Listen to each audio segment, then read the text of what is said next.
दोस्तों, एक नाम जो मैं सबसे ज़्यादा सुन रहा हूँ कि भैया ये ही है जो इंडियन टीम को टक्कर दे सकता है। कोई एक ही आदमी कैसे पूरी इंडियन टीम को टक्कर दे सकता है? कोई लॉजिक है इस बात का? दोस्तों, बात कर रहा हूँ मैं ट्रेविस हेड की। ट्रेविस हेड जैसे और लोगों को एक गेंद लगती है आउट होने के लिए, वैसे ही उसको एक गेंद लगेगी। उसमें ऐसा क्या नया है? ये बात मानता हूँ मैं कि उसकी जो परफॉर्मेंस है वो इंडिया के खिलाफ बेहतरीन है। वो चाहे किसी और के खिलाफ चले या ना चले, लेकिन इंडिया के खिलाफ भाई वो रन बनाता है। लेकिन एक बात आपको याद रखनी पड़ेगी कि जिस दिन इस आदमी का तोड़ निकाल लिया, क्योंकि इंडियन टीम भी कोई ऐसी कच्ची गोटियां नहीं खेलती है, जिस दिन इसका तोड़ निकाल लिया ना, ये ऐसे फ्लॉप हो जाएगा। हालांकि मैं बड़ी रिस्पेक्ट करता हूँ उसकी, ट्रेविस हेड मेरा फेवरेट है। उसके गेम की, उसके बैटिंग की और उसकी जो सोच है बड़ी मुझे अच्छी लगती है।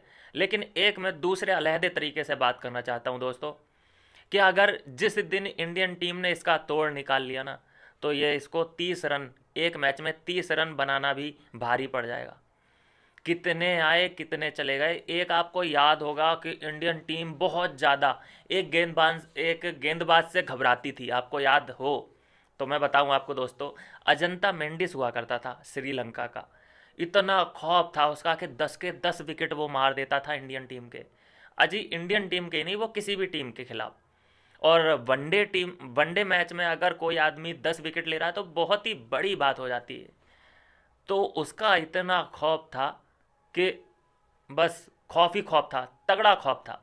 लेकिन जब उसका तोड़ ढूंढा है तो वो कहाँ से कहाँ चला गया, कब उसने रिटायरमेंट ले लिया, उसका पता ही नहीं चला कि उसका करियर गया कहाँ। यूं चढ़ा था और ऐसे डाउन आ गया। तो ये, और एक और अगर मैं एक की और मैं बात करूं, तो पाकिस्तान में भी एक हुआ था, सलमान बट। सलमान बट जब भी उतरता था इंडिया के खिलाफ, वो सेंचुरी पे सेंचुरी मारता था। मुझे खुद उससे डर लगता था कि यार ये आ गया है, इसके 100 तो मैं पक्के हैं, इसके 100 पक्के निकाल के रख दो। वो 100 मारता ही मारता था। वो तो उसकी बुद्धि फिरी कि वो डोप टेस्ट में फेल हो गया, पकड़ा गया था, तो उसका करियर ख़त्म हुआ। तो ऐसे तो देखो ना जाने कितने ही लोग आए और कितने ही गए। ये इसका अगर मान लीजिए कि कल के मैच में ट्रेविस हेड नहीं चला, 30 32 50 रन मार के ट्रेविस हेड आउट हो जाता है, तो फिर इसका खौफ कहाँ जाएगा? तो कल ट्रेविस हेड का चलना ऑस्ट्रेलियन टीम के लिए बहुत ज़रूरी है उनके पीओवी से। और अगर नहीं चलता है तो ऑस्ट्रेलियन टीम खुद अपने खिलाड़ी पे शक करने लग जाएगी कि भाई क्या हुआ, इसको जंग वंग तो नहीं लग गया। दोस्तों, जैसे कि उसमें स्मिथ है, स्मिथ का पक्का है। क्यों उसका करियर इतना लंबा, बहुत लंबा हो चुका है स्मिथ का करियर? क्योंकि वो स्ट्राइक रेट भले ही उसका ना हो, लेकिन इंडियन टीम के खिलाफ उसका परफॉर्मेंस बेटर रहता है। वो जब भी आता है तो मान के चलो कि 50 60 रन कहीं नहीं गए। इतना डेडिकेटेड खिलाड़ी है वो कि बोला जाता है कि जब भी ये बाथरूम में भी जाता है तो क्रिकेट के बारे में ही सोचता रहता है कि मुझे ये शॉट ऐसे खेलना है, ऐसे खेलना है। बहुत जहनी खिलाड़ी है वो, सोचता रहता है अपने माइंड में क्रिकेट के बारे में।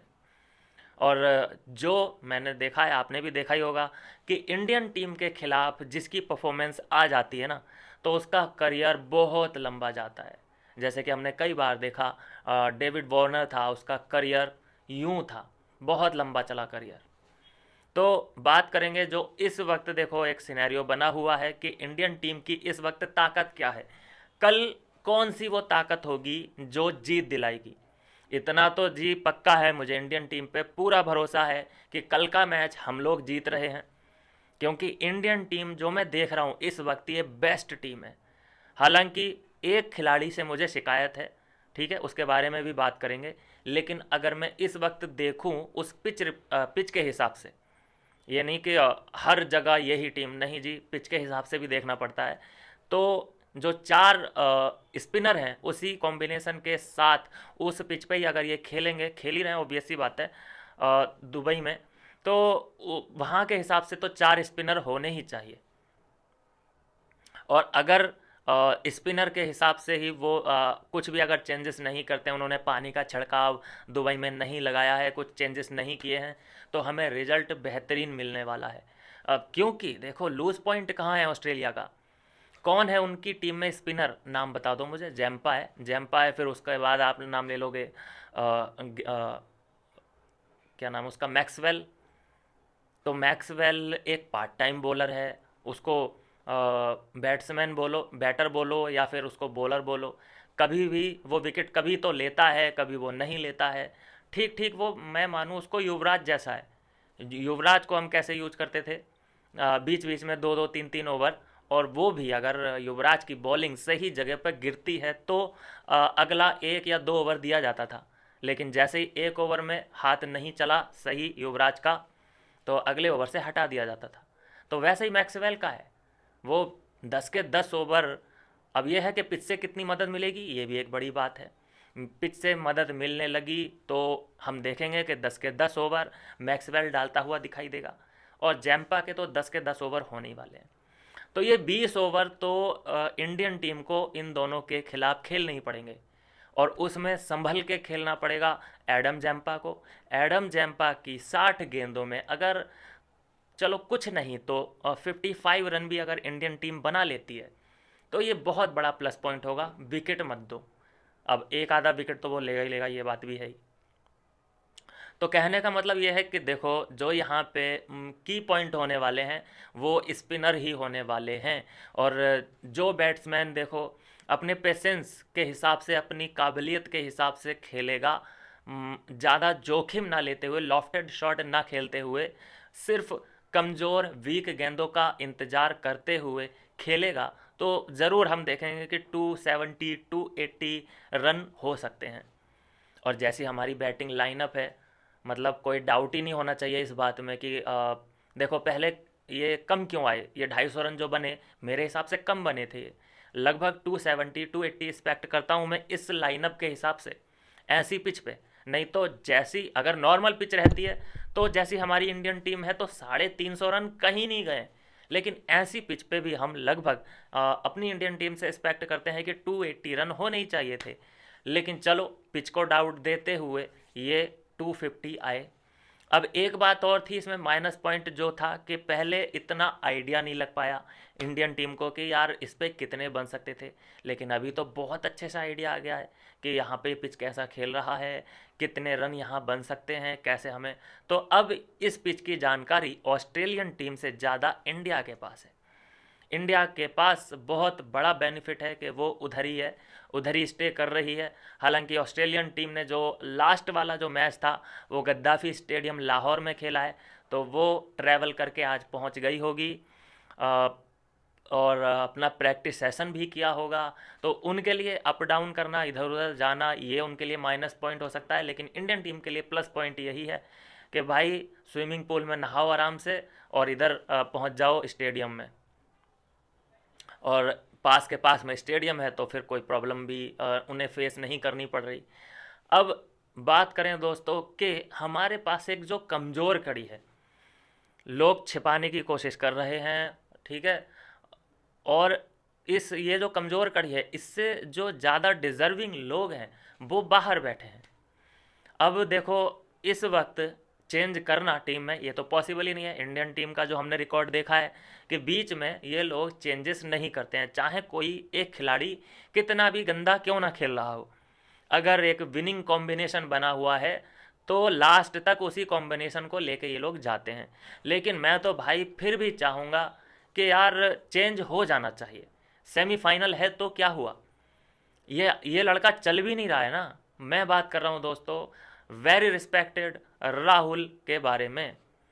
राहुल नहीं चल पा रहा है भाई, नहीं चल पा रहा है। चलो अच्छी बात है, चलो हर कोई तो नहीं चल सकता, ये एक बेनिफिट ऑफ डाउट दे देते हैं। लेकिन तुम्हारी कीपिंग, क्योंकि जब तुम रन नहीं बनाते हो ना तो तुम्हारी कीपिंग भी इफेक्ट होती है। राहुल का मुझे जो थिंकिंग प्रोसेस लग रहा है वो ये हो सकता है कि यार मैंने रन तो बनाए नहीं है, रन नहीं बनाए, पता नहीं अगले मैच में ये लोग मुझे लेंगे या नहीं लेंगे। तो उसकी वजह से इसी बीच आ जाती है गेंद, और जब गेंद आती है तो वो छूट जाती है। सोच तो कहीं और ही है कि अगले मैच में मौका मिलेगा कि नहीं मिलेगा।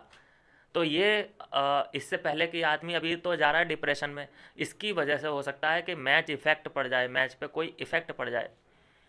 ये पिछला मैच जो हम जीत गए हैं, इसी की वजह से जो राहुल ने गलतियां की, कैच छोड़े, मिसफील्डिंग की, वो सब छुप गया। और मान लीजिए कि अगर मैच हार जाते तो ये जितनी भी गलतियां थी राहुल की, ऐसे गुलदस्ते की तरह दिखती, सबको बाहर आ जाती।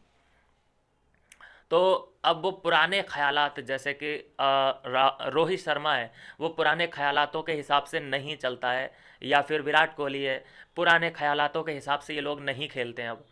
पहले कौन से ख्यालात थे कि भाई लास्ट तक लेके जाओ गेम को, अंतिम ओवर तक लेके जाओ। भाई कितने ही मैच हमने अंतिम ओवर में जाके गंवाए हैं। अंतिम ओवर साला 5-6 ओवर जो होते थे, वो बिल्कुल 5-6 ओवर में बनाते थे तुम 20-25 रन धोनी साहब के कैप्टनसी में। वो एक मेरे हिसाब से तो भाई बिल्कुल गलत थेरी थी। भाई 1-2 ओवर पहले ही निपटा दो। अगर अगर मतलब तुम्हें लास्ट तक लेके जाने की ज़रूरत नहीं है, कैपेबिलिटी अगर तुम में है, तो तुम 1 ओवर पहले भी गेम को फिनिश कर सकते हो। लेकिन ये जो लास्ट में लेके जाने का चक्कर होता है ना, तो इसमें डबल प्रेशर आता है। भाई जीतने होंगे तो 1 ओवर पहले भी जीत जाएंगे, और नहीं जीतने के होंगे तो तुम कहीं तक भी ले जाओ, क्या ही फ़र्क पड़ता है उस बात से। तो ये जो सोच थी, पुरानी वाली सोच की बात हो रही थी कि लास्ट तक लेके जाना, ये मेरे हिसाब से गलत सोच थी। तो उस सोच को बदल दिया है रोहित शर्मा ने। रोहित शर्मा या ओपनर बैट्समैन किसी और भी देश का होता है, तो वो क्या करते हैं कि अरे भाई एक अच्छी शुरुआत देनी है, तो इसका मतलब यह है अच्छी शुरुआत देने के लिए क्या करना पड़ेगा कि ओपनिंग जो बल्लेबाजी है, ओपनर को कम से कम 60-70-80 रन की पार्टनरशिप करनी पड़ेगी। चाहे शुरुआत धीमी ही हो, लेकिन एक पार्टनरशिप बिल्ड होनी चाहिए। लेकिन उस थेरी को रोहित शर्मा ने ख़त्म कर दिया। रोहित शर्मा का सिंपल सा फंडा है कि मैं बस 15-20-25 गेंदें खेलूँगा, 40-50 रन मेरे अगर बन जाते हैं, और इस पे क्या होता है, 40-50 रन तो बने, लेकिन जो ताबड़तोड़ बल्लेबाजी, छक्के चौके पहले दूसरे ओवर से ही हमें देखने को मिलते हैं, सामने वाली टीम में घबराहट आ जाती है, उनकी लाइन लेंथ ख़राब हो जाती है, पसीने छूट जाते हैं सामने वाली टीम के, जिससे कि बहुत बड़ा फ़ायदा अपने जो आने वाले बल्लेबाज हैं उनको मिलता है। तो ये एक सूत्र पकड़ लिया है रोहित शर्मा ने, और इसका बहुत बड़ा फ़ायदा जैसा कि हम जानते हैं कि अब मिलने भी लगा है। हाँ, कभी कभी होता है कि भाई ठीक है, कभी दिन नहीं होता, ये बात तो होती है, और वो हर खेल में होती है, हर किसी के साथ होती है। लेकिन ज़्यादातर कामयाबी, सबसे सफल कप्तान अगर मैं मानूं, तो मेरे लिए तो रोहित शर्मा है सबसे सफल और सेल्फलेस। मतलब इसे अपने 50 रन की भी फिक्र नहीं है इस आदमी को कि मैं अपना एक 50 मार लूँ। ऐसा नहीं देखा गया कि यार चलो 60-70 रन बना लेते हैं आज या 100। भाई हर खिलाड़ी मैं देखता हूँ कि साला 50 हो जाए, 100 हो जाए। वैसे अपनी इंडियन टीम में तो ऐसे खिलाड़ी बिल्कुल ना के बराबर हैं जो अपने लिए खेलते हों। विदेशों में मैं ज़्यादा देखता हूँ, खासकर पाकिस्तान में ज़्यादा होता है कि साला अपनी एवरेज ठीक रहे, उसके बाद लास्ट में चाहे कितनी की भी रन रेट की ज़रूरत हो, टीम हारे जीते, लेकिन अपना 50 हो जाए। 100 मारने का तो हैसियत है ही नहीं, 50 पे ध्यान देते हैं। 50 के बाद अगर 15-20 रन और ज़्यादा मिल जाते हैं तो और एक वो बोनस उनके लिए मान लिया जाता है। अब बात करें देखो ट्रेविस हेड के बारे में कि क्यों लोग इतने खौफ ज़दा हैं ट्रेविस हेड। देखो, और के खिलाफ अगर ये खेलता है, पिछली 10 पारियां उठा के देखी हैं मैंने इसकी, औरों के खिलाफ ये खेल रहा है, तो दोस्तों 32 रन, 41 रन, 26 रन, ठीक है, 30-32-35-40-50 के बीच में इसका बैटिंग एवरेज है। और स्ट्राइक रेट मान के चलो कि 101 से लेके 110 और 100 से लेके 110, तकरीबन इस हिसाब से ये बल्लेबाजी करता है। लेकिन जब ये खेलता है इंडिया के खिलाफ, तो ये एक अलग ही हेड लेके आता है अपना। इसका ट्रेविस हेड पता नहीं किस तरीके से काम करता है, फिर अलग ही ताबड़तोड़ बल्लेबाजी करता है। बॉलर को ये बॉलर नहीं समझता, इसके सामने फिर चाहे मोहम्मद शमी हो, भुवनेश्वर कुमार हो, चाहे और कोई हो, ये हर किसी को पेलम पाल रेलम पेल कर देता है। तो खैर, मुझे लगता है कि कल इतिहास चेंज होगा। ट्रेविस हेड मुश्किल से 40 रन पे पहुंचेगा। अगर स्पिन बहुत अच्छे से खेल पाता होगा तो, अगर स्पिन इसने झेल ली तो अलग की बात है, लेकिन मुझे नहीं लगता कि जो हमारे पास स्पिनर हैं, खासकर वरुण चक्रवर्ती से जो इस वक्त इंडिया के लोग इम्प्रेस हुए पड़े हैं उसकी परफॉर्मेंस से, अगर ये फंस गया जाल में तो फंस ही जाएगा यार। इतना बड़ा क्या है भाई, सबके लिए जब एक ही गेंद लगती है सबको आउट होने के लिए, इसको भी एक ही लगेगी। इसमें इतना बड़ा मतलब, चलो ठीक है, मज़ा भी आ रहा है, लोगों को मेमे बन रहे हैं, ट्रेंडिंग में चल रहा है, तो ठीक है, देखते हैं, ये तो कल ही पता चल जाएगा। लेकिन इतना पक्का है कि कल इंडियन टीम ऑस्ट्रेलिया का शिकार करेगी, तगड़ा शिकार होगा। एक रिकॉर्ड और है जो ये कहता है कि ऐसे नॉकआउट मुकाबलों में इंडियन टीम भारी पड़ी है ऑस्ट्रेलिया पे। इंडियन टीम भारी पड़ती है, हाँ। एक रिकॉर्ड ये, जब फाइनल होता है, चाहे वो आईसीसी का कोई भी टूर्नामेंट हो, उसमें ऑस्ट्रेलियन टीम भारी पड़ती है इंडिया पे। लेकिन ऐसे नॉकआउट मुकाबलों में ज़रूर इंडिया ने पहली बार नहीं, एक दो बार और ऑस्ट्रेलिया को बाहर का रास्ता दिखा रखा है। तो कल हाथ पैर तो ऑस्ट्रेलिया के भी फूले हुए होंगे। अब मैं बात करूं ऑस्ट्रेलिया के अटैक के बारे में कि अटैक उनके पास कौन है। देखो, एडम जैम्पा है, चलो बहुत बढ़िया खिलाड़ी है, नो डाउट। उसके बाद मैक्सवेल है, चलो ठीक है, वो भी ठीक ही है। एक आपको इसमें नहीं मिलेगा, इनका जो मैन है स्टार्क, स्टार्क तो आया ही नहीं है। जॉस हेजलवुड, ये भी नहीं आया है। स्टॉयनिस, चलो स्टॉयनिस ने तो आई थिंक संन्यास ही ले लिया है।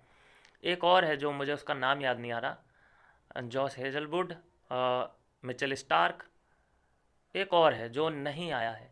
तो इनके जो प्रमुख तीन गेंदबाज थे वो तो आए ही नहीं हैं।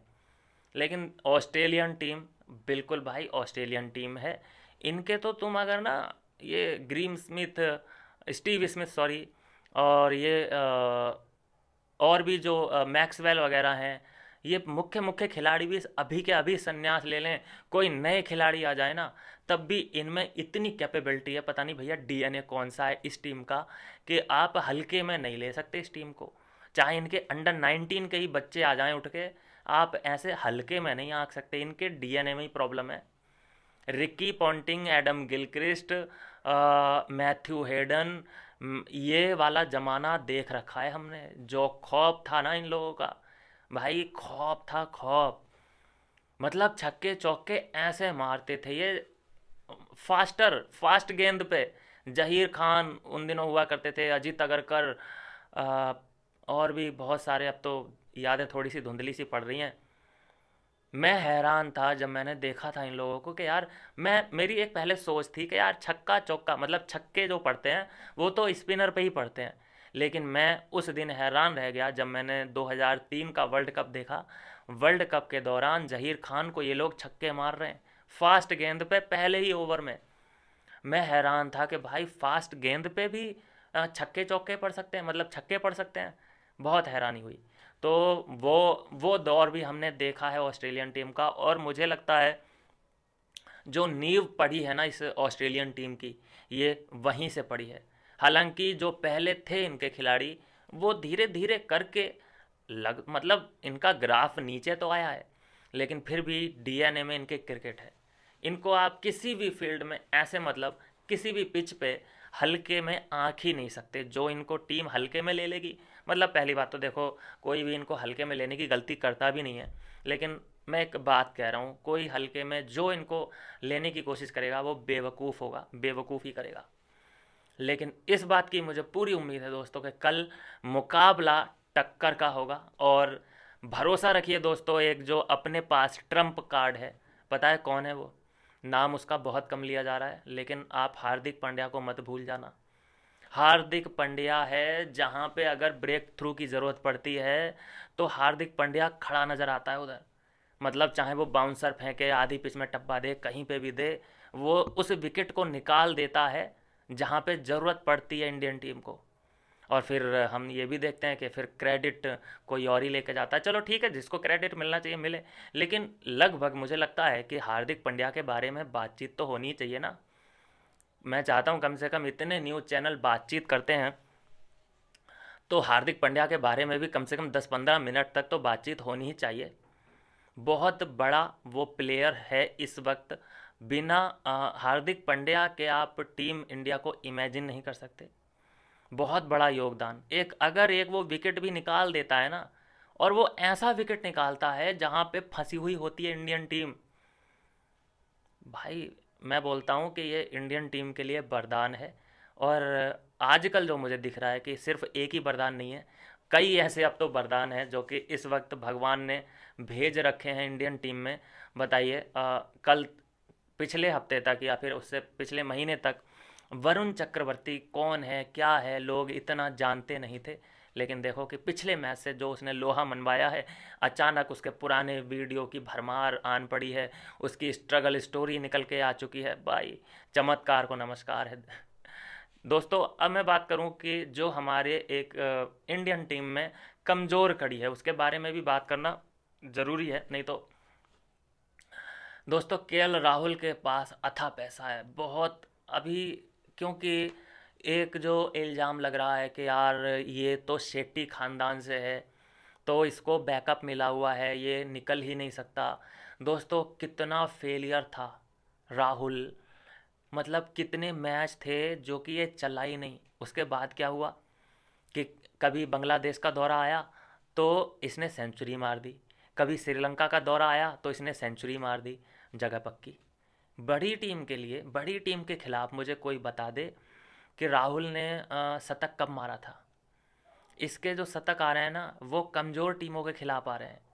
और कोई तो है जो राहुल को बचा रहा है, राहुल की डेंजर जोन में जाने के लिए, ना भेजने के लिए कोई तो है जो कि रोक रहा है। नहीं तो मैं इस वक्त इस जहाँ पे इंडियन टीम खड़ी है यहाँ मैं पंत को मानता हूँ कि उसे अंदर होना चाहिए था। पंत को अंदर, उसकी विकेट कीपिंग भी ठीक है, फील्डिंग भी ठीक है, बैटिंग भी ठीक है।